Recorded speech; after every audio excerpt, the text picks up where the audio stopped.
Welcome to Lugar Stories, a podcast of the stories in and around the magical land of Lugar. So hello and welcome everyone to another podcast of Lugar, creating above and beyond this reality in communion with nature and earth.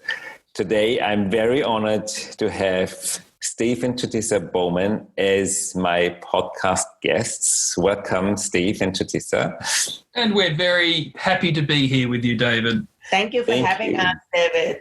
Thank you so much. So the pleasure of today and the brilliance of today's conversation is that the two of you weren't really involved in Lugar on a daily basis, but you still were part of it and you still contributed a lot.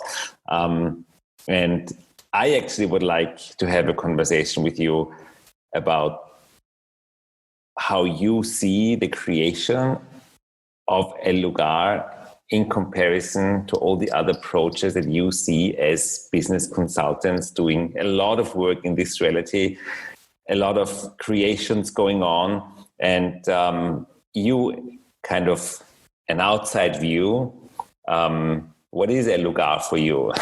When you heard it, when you see it, how it grows? Is it weird? Is it something ethical? Is it green building? So what is your perception when someone asks you what is Lugar? What would you two tell them?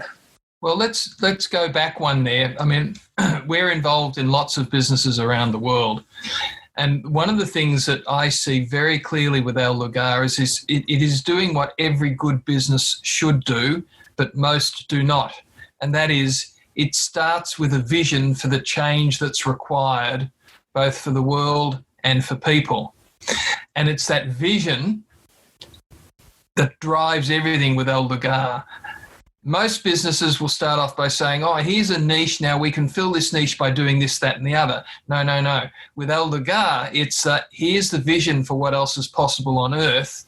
Now, let's put the things in place that will make this reality work for us to make that vision actually create in a way that isn't otherwise possible. And that, to me, is what permeates all the conversations that I know that you and Gary and Dane and David Caddy and everyone else who's involved at that top level. It's that vision of what is possible that creates the business, not the seeking of money that creates the business. But when you speak about vision, though, Steve, when you involve access consciousness and Gary Douglas, the word vision is not contextual.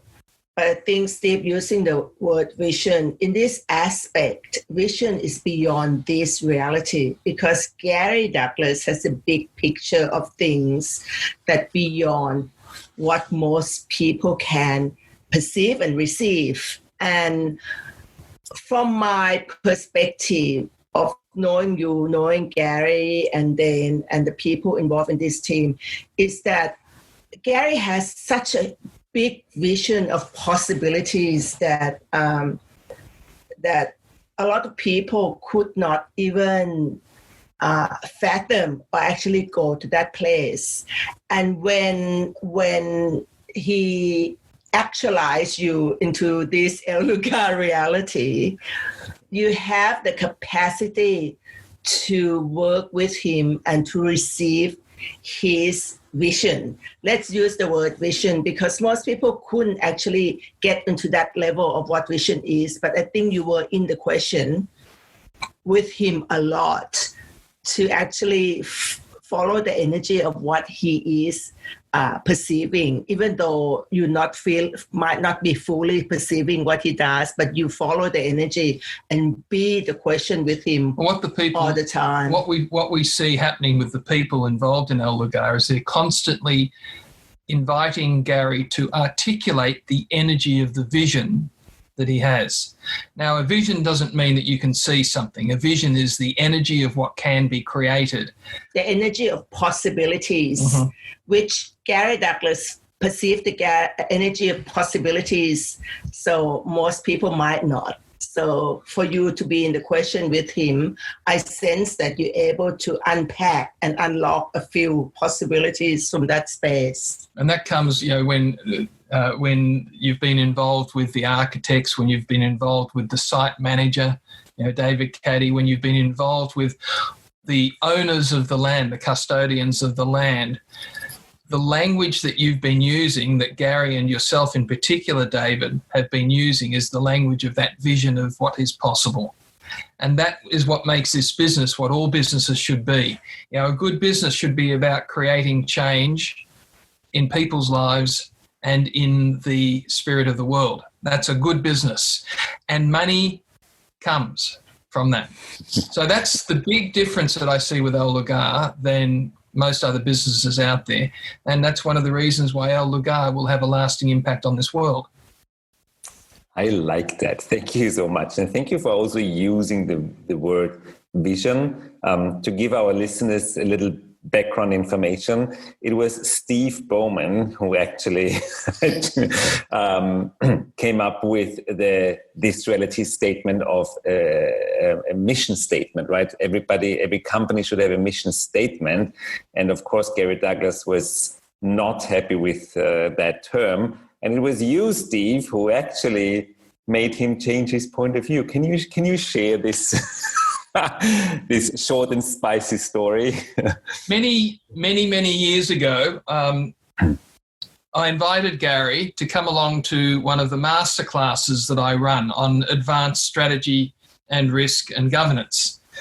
And I said, would you like to come along? And surprise me, you could have blown me over with a breath of air. He said yes. So he and Simone, and I think Chutisa was there as well.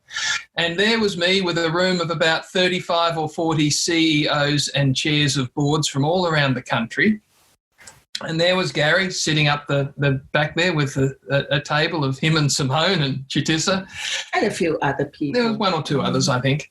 And we were talking about vision. And really, my way of looking at vision is what people love around the world, because they actually get what it is, which is, okay, so what's this difference that you want to make? What difference do you want to make? Now, if you made that difference, what difference would that make? And if you made that difference, what difference would that make?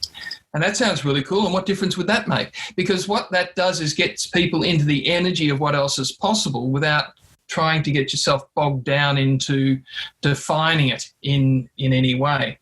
And it was from that Gary actually got, so it's not about writing a vision statement. It's about understanding, truly getting the energy of the change that you can help create in the world that no one else can create because you do it the way you do it. I think what Gary said that day was that he's been to a lot of this business in this contextual reality. And when they talk about vision, it's always from the fixed point of view about how things are supposed to be. And most people write a vision and it's very fixed vision. That's not generative. And when Steve presented the way he did with the vision and the mission, it's all about create the generative moment of what else is possible all the time. So the vision is something that if for the big organization, without a vision, everyone will have their own agenda, right? So if organization don't have any common vision that people can know what you want to create and generate, then everyone in that organization will go and do their own things and don't actually try to create something that will generate greater possibilities. So from when we were talking about vision is basically create a generative moment where everyone know exactly what possible that we can create into the great big picture. And in terms of El Lugar, Gary has a vision of greater possibility for the world and everyone concerned, that you able to articulate that vision into this people in the contextual to hear what it is, like the architect and all these kind of things. They need to have that understanding. Everyone sees it slightly differently, which is the richness of it, because it's not an answer. So the energy of the vision can be articulated many ways, which is why you want everyone to actually get what the vision is, but then look at it through their own lenses and articulate it in their way. And that's the full richness of life coming through from that area. That's beautiful. So if El Lugar was this realities company asking you to create its vision or mission statement, we would not how would do that look like? What we would do is we would ask a lot of questions of 3 or 4 people. Well, we don't actually. We never write a vision We don't statement. write a vision, though. Okay. We just ask questions. When we work with people, like, you know, how when we work with people is we be in the question, and the CEO and the board will be the one who actually come up with a vision that they would like everyone else to perceive and receive. And then we test it out by saying, okay, so what would that look like from whose point of view? How would you use that? What would that look like? If you couldn't do that, would that be okay? Yeah. And so you test them out by asking lots of questions, being the question. So this whole thing of El Lugar is the vision. It doesn't need a vision statement. It is the vision. And Gary is the custodian of that vision. And there are lots of people, and you're right at the top of them, of those who are getting parts of that vision and bringing it into this reality. And I take my hat off to you, David, for being able to do that so very well. But can you articulate the vision of El Lugar, David? Because you are working deep into this for a long time, and you have the energy of that vision, and Gary is a custodian of the vision, but you are the what would David be? The one who actualizing configurator and actualizing his vision, and to bring the vision from the energy into this reality. It's a skill, and I think you have that many people don't have, because if you see people, they don't try to perceive what Gary can see, and they're trying to come up with their own agenda.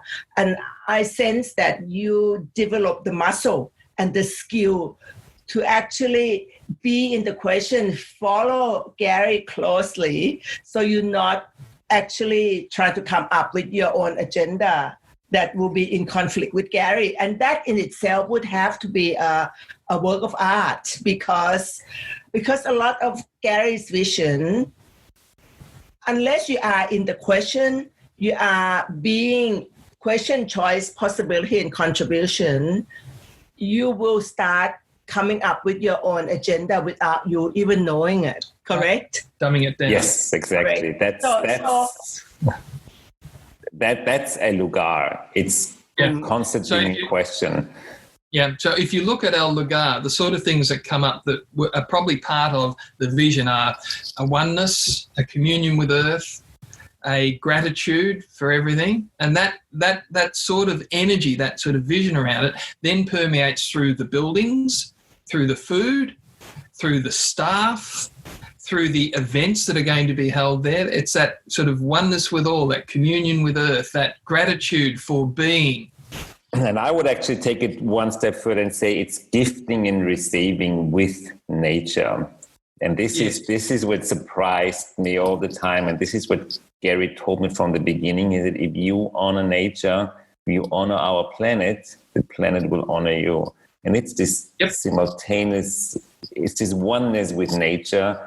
Mm-hmm. You honor the planet will honor you. And it's not linear. It's not this linear, you can't predict it. It's just being it, honoring it, and in some weird ways, some magic will occur in a completely different part of the project. And now looking back at 4 years developing and creating El Lugar, I can see it now. I can now see it and say, wow, that's what Gary saw. Honoring everything nature. From the design of the buildings to the layout on the tops of the hills, to the fact that no trees being taken down, to the fact that you have probably one of the largest market gardens and nurseries there. Yeah, there's a million stories in there that are living the vision. Well, for me, your vision is what you would call benevolence at work, example of true benevolence at work. The three of us talk about benevolence at work, but if anyone asks us to give a good example about organization that actually truly operate and function from that space of embody and be benevolence at work, I would say El Lugar is, from the conversation we have with you, from the way you work with a student to get the design team and all those kind of things, the way you work with the gardener, the way you work with the land, the whole community, every single step, every single process is about the process of what I would call benevolence at work in action. And do you know what that is, David? You know what that is? That's good business. Oh, yes, it is. So when did you hear first about El Lugar? Can you share that moment? How did you find out about El Lugar? Well, we'd been going to Costa Rica for quite a number of years, and Gary was getting more and more awareness about the gift that the land was around there.